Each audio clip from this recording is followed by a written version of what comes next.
We are listening to the topic of the true requirements of faith, and we started that last month. And before we move ahead, I'd just like to recap the 4 points that I had mentioned last time, and then we will move to the 5th that we will start off today. 1 is that we must abide in Jesus' teachings. That's the first requirement. Second, we must have the realization of the slavery to sin and the need to be free. Third, we must abandon the vain reliance on our physical descent. As in, just because my parents are into faith in Christ doesn't mean that I will have an eventual faith or that I will get into a relationship with God because they are in a relationship with God. That reliance ought to be abandoned. The fourth, one must abandon the vain reliance on a peripheral relationship with God and check if they truly have a relationship with God. So these are the 4 things which we discussed last time. And today we will look at the 5th. The 5th is that we must have the right view of who we really are in context of God's standards and in similarity to Satan. One must have the right view of who they really are in context of God's standards and the similarity to Satan. And as we discussed, we are now in John's Gospel, chapter 8, verse 44 to 59. And after saying that the Jews do the works what they have heard from their father, Jesus in verse 38 and 41 says that, I'm telling you what I have seen in the Father's presence, and you're doing what you have heard from your father. And they say, Abraham is our father. And Jesus says, if Abraham was your father, you would do what Abraham did. But as it is, you're not doing what Abraham did, you're doing the works of your father.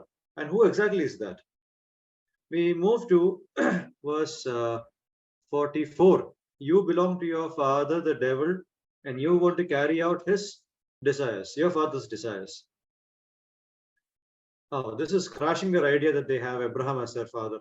They have God as their father. I mean, they try to connect themselves to Abraham and to God. Jesus says, you guys who apparently have, in quotes, believed in me, actually you guys belong to the devil. The devil is their father. Now, why does he say to a crowd that believed in him? I mean, these are not just the riffraffs of the or the thugs in the street. They are regular temple goers and they look morally okay. Why would Jesus call them children of the devil? And this does sound offensive as he speaks. But let's look at the reason for why Jesus says that the Jews have the devil as their father. Their will, the Jews' will, is to do what their father desired. Now, will refers to the choice and passion to do things. In verse 44, Jesus gives an explanation, a brief explanation on Satan. He was a murderer from the beginning, not holding to the truth, for there is no truth in him.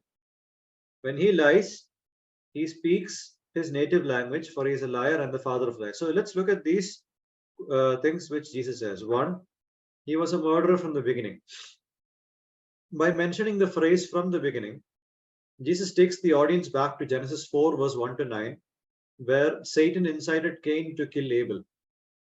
Cain murdered Abel because Cain was of the evil one and his works were evil. We will find that in 1 John 3, verse 12. The one who is not of God hates the one who belongs to God, because the one who is not of God is influenced and led by the devil. This hate is characterized by a murderous intent. Second, Satan has nothing to do with the truth because there is no truth in him. This means that Satan doesn't stand with the truth in the sense that he lives and acts outside of truth. So he's a truth hater. Third, he is a liar and does so out of his own character. He is the father of lies. Again, the listeners are taken to Genesis 3, where Satan blatantly contradicts God's word and led man away from God, bringing sin and death, that's physical and spiritual death, to mankind. So Satan embraces a lie and has no hesitation to say a lie. So having seen the 3 things that Jesus spoke of the devil, we now look at the parallels between Satan and Jesus' audience.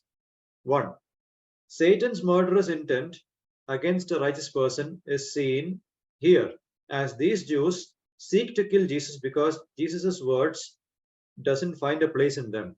Verse 37. Second, they seek to kill Jesus because he told them the truth that he heard from God. Verse 40. Their aversion to the truth, which he says, is seen in their unbelief. Verse 45. Look at verse 45. Yet, because I tell you the truth, you do not believe me. Third, they embraced a lie that he was only a man, a fact assumed in verse 57. You are not yet 50 years old, they said to him, and you have seen Abraham. They were embracing the lie that he was making tall claims. Verse 53. Are you greater than our father Abraham? He died, and so did the prophets. Who do you think you are? And they ignored the truth that he is God. So, in summary of point 5, their unwillingness to believe and respond appropriately to Jesus and his words proved that they belong to the devil and not of God. Verse 47. Whoever belongs to God hears what God says. The reason you don't hear is that you do not belong to God. So, this is the first point. We must have the right view of who we really are in context of God's standards and our similarity to Satan. The sixth requirement of faith. One must have a correct understanding of who Jesus is. Throughout this text, we can see a few things that Jesus claims about himself. Now, these are the things that one must abide to be in a continual, ongoing relationship with God. 1. In verse 38, we read like this: I am telling you what I have seen in the Father's presence, and you are doing what you have heard from your Father. See, Jesus has an exclusive sonship with the Father. That's one. The second, Jesus is the only one to speak anything authentically about eternity because he speaks of what he sees or what he has seen with the Father. Verse 38 and 40. Now, verse 40. As it is, you are looking for a way to kill me, a man who has told you the truth that I heard from God. Abraham did not do such things. 3. Jesus is the only one on the face of the whole earth who can claim sinlessness as he dares them in verse 46. In verse 46, you see this. Can any of you prove me guilty of sin? If I'm telling the truth, why don't you believe me? I mean, no one in this world can point a finger at Jesus and accuse him of sin because he always does things that are pleasing to the Father and he keeps the Father's word. Verse 29 of this chapter. The one who sent me is with me. He has not left me alone, for I always do the things that pleases him. Verse 55. Though you do not know him, I know him. If I said I do not, I would be a liar like you, but I do know him and obey his word. He honors the Father. Verse 49. I am not possessed by a demon, but I honor my Father and you dishonor me, said Jesus. Number 4. The Father who is a judge, according to verse 50. I am not seeking the glory of myself, but there is one who seeks it and he is a judge, the Father. The Father is a judge along with the Son, Jesus, in verse 16 of this chapter.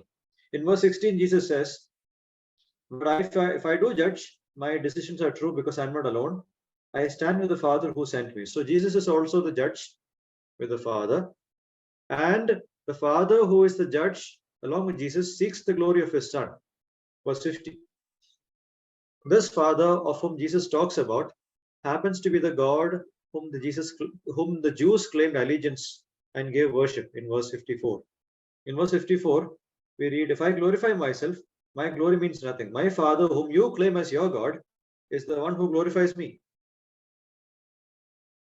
This Father glorifies Jesus with the glory Jesus possessed with the Father before the foundation of the world. The fifth thing about Jesus is that Jesus is the only one who solves the age-old problem of death. Verse 51. Verily, verily, I say to you, or very truly I say to you, whoever obeys my word will never see death. He will solve the age-old problem of death by the atoning sacrifice that he will provide on the cross, a fact that he has already referenced to in verse 28. The sixth, Jesus is the anticipated Messiah whom the patriarchs were eagerly waiting for. Verse 56.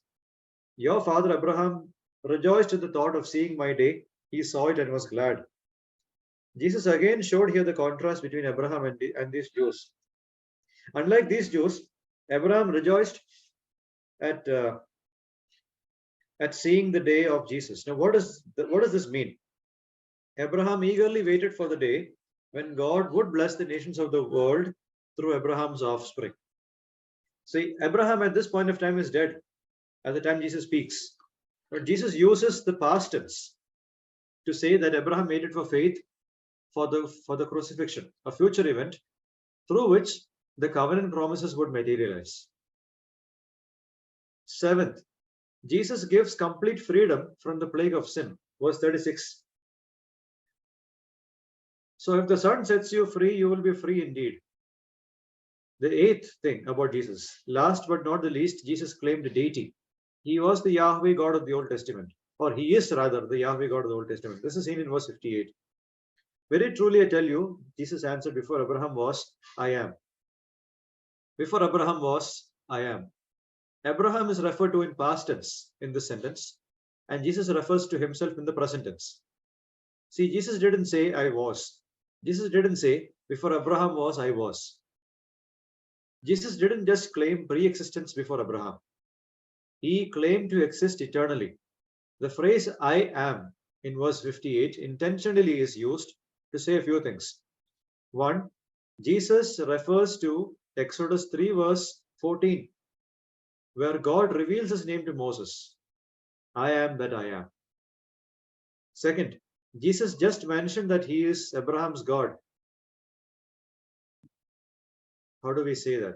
Let's go to Exodus 3, and I'll read for you a verse there. Exodus 3 and verse 5 and 6. Do not come any closer, God said. Take off your sandals, for the place where you are standing is holy ground. Then he said, I am the God of your father, the God of Abraham, the God of Isaac, and the God of Jacob. At this, Moses hid his face because he was afraid to look at God. And in verse 7 on, it's Yahweh God who is speaking.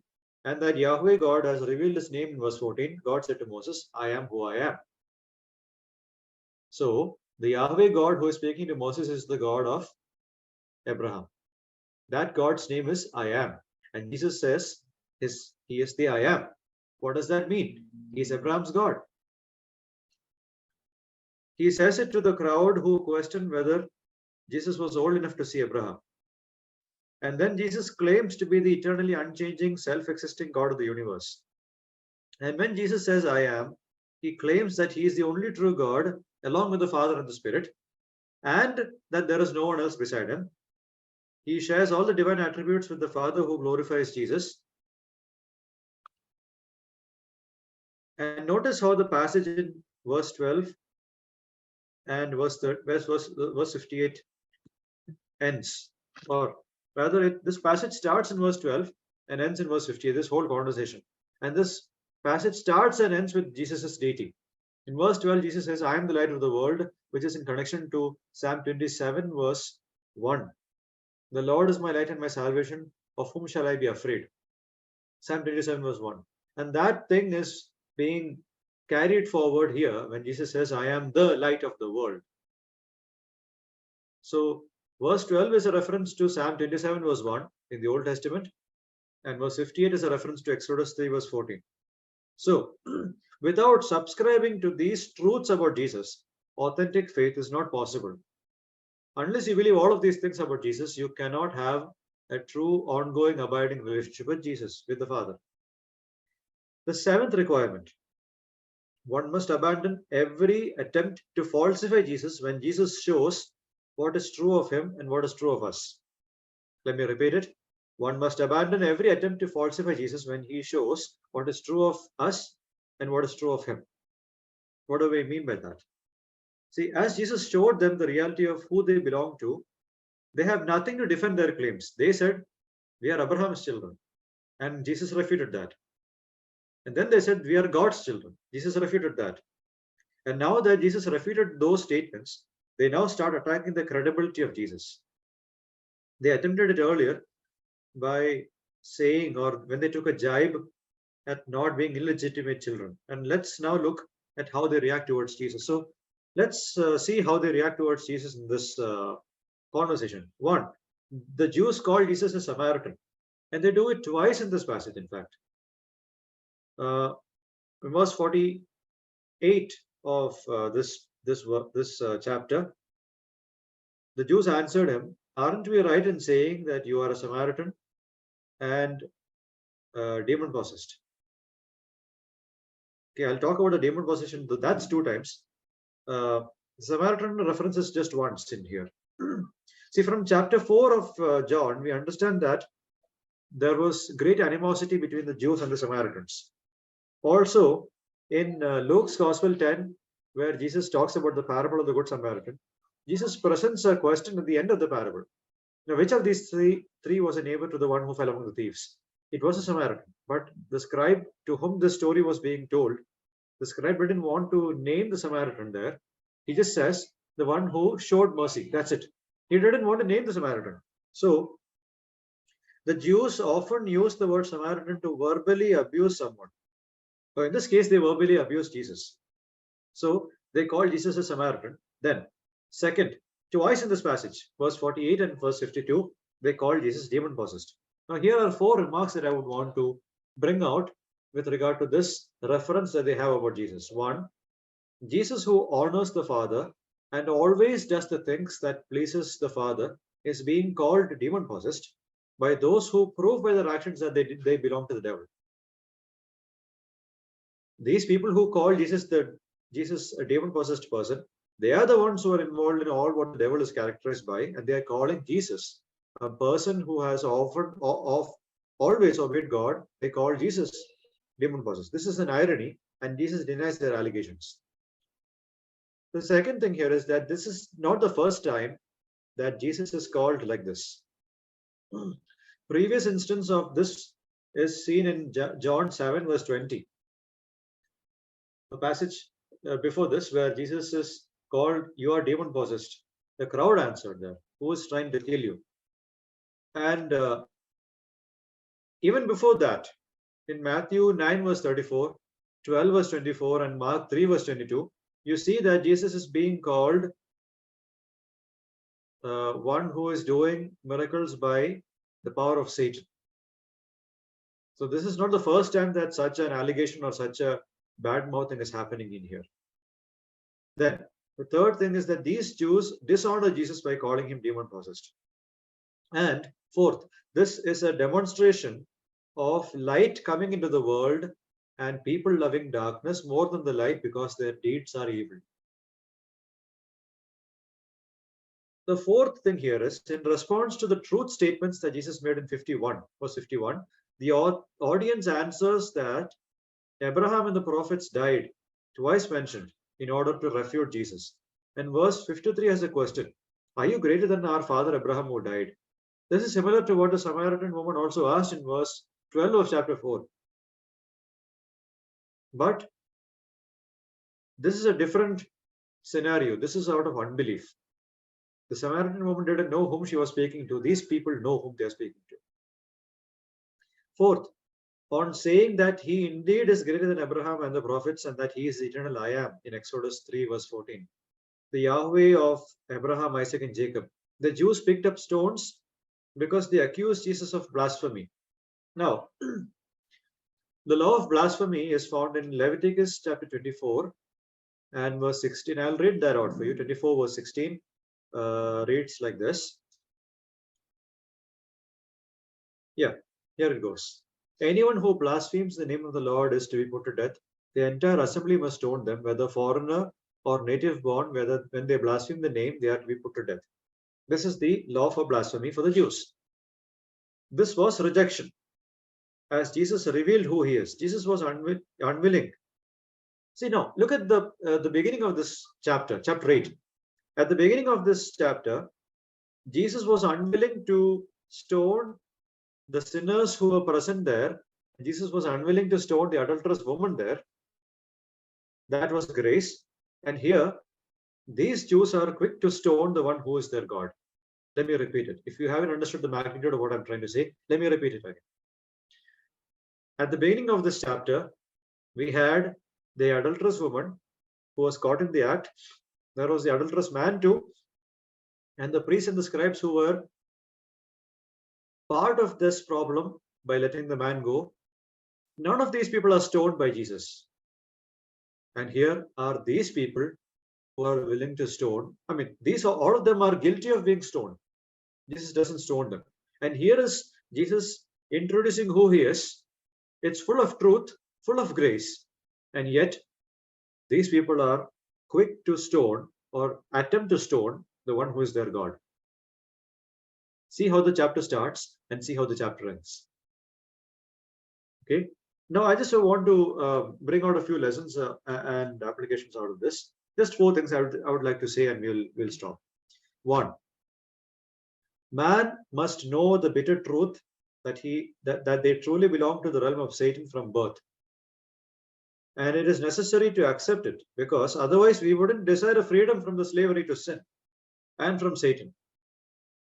Man must know that he is brought out from darkness to the kingdom of Jesus, who is the light of the world.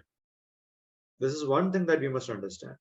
Second, our intent, our words, our actions tell us who we really belong to. If we hate Jesus and his righteousness, the fact of the matter is that we truly belong to the devil. I don't care how good you are. I don't care how decent you look from the outside. What I do care and what I would want to tell you with all of my heart is, if you hate Jesus and his righteousness, and if I do that, if both of us do that, we belong to the devil. That's the truth about us. So, as God reveals our spiritual death and the reality regarding our lives to us, our responsibility is to abandon every false assumption about ourselves. See, we assume that we are good. We assume that we perfectly obey God. All of those assumptions are just foolishness.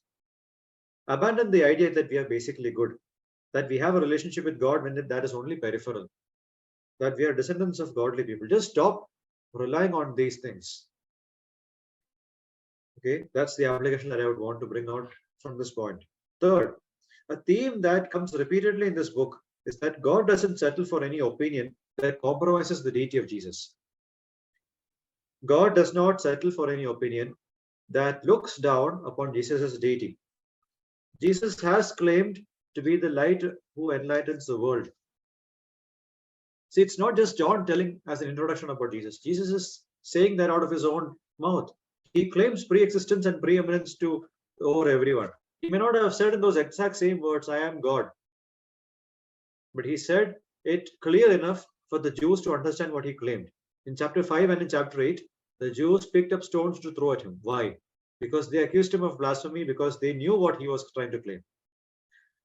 Okay, he claimed to be the creator God, the one who is the Yahweh God of the Old Testament. Therefore, we have no mandate to trivialize him into just another person. For many in this world, Jesus is just one extra God. But the Bible presents him to us as the one true God among men. There is no other option. Fourth, and the final one. When we are faced with the truth, let us not harden our hearts into unbelief by going into the defensive in regard to our sins. When God shows you your sins, don't harden your heart. Don't justify your sins. Don't be on the defensive.